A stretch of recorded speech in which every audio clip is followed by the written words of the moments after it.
The alarm jolted Kitai awake. He sat up, gasping for breath. He had been dreaming, but he didn't remember the dream. He had a vague notion that it had something to do with his sister, but he couldn't be sure. It probably had to do with her. Most of his nightmares did. Kitai flopped back down onto his bed and lay there despite the howling of his alarm. Long moments passed as it continued to shout at him. Finally, he reached over and slapped it, hard. The alarm's cry finally ceased, allowing him a few more moments in bed. Another person might have been tempted to roll over and return to sleep, but that wasn't Cypher Raige. All he had needed was the jolt to wakefulness. After that, he was good to go.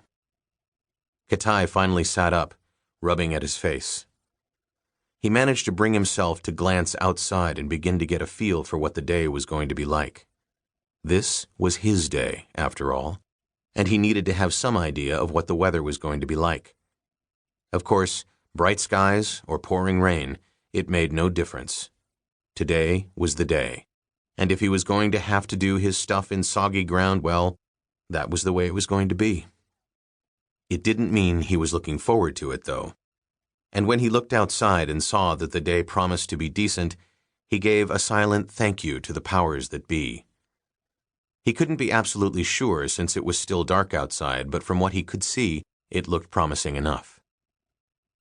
For just a moment, he allowed himself to drift back to his dream.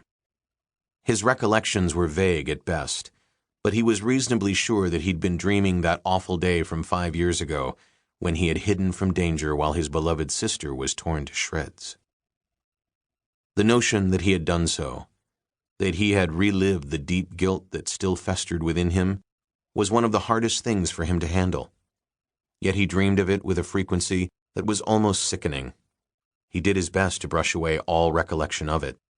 Yet that never seemed to work for very long. Part of him occasionally toyed with the notion of going to see a psychiatrist, but every time he thought seriously about it, he ultimately rejected the idea. It would not go over well with his father.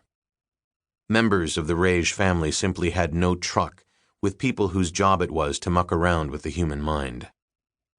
"You are who you are," his father had said, when Kitai had very subtly, he thought, brought up the topic of psychiatrists in the first place. "And you live with the hand that you were dealt." That had been pretty much that. The 13-year-old Kitai rolled out of bed and stretched. Waking was not something he did the way other people did. There was a procedure. First came a series of isometric stretching exercises.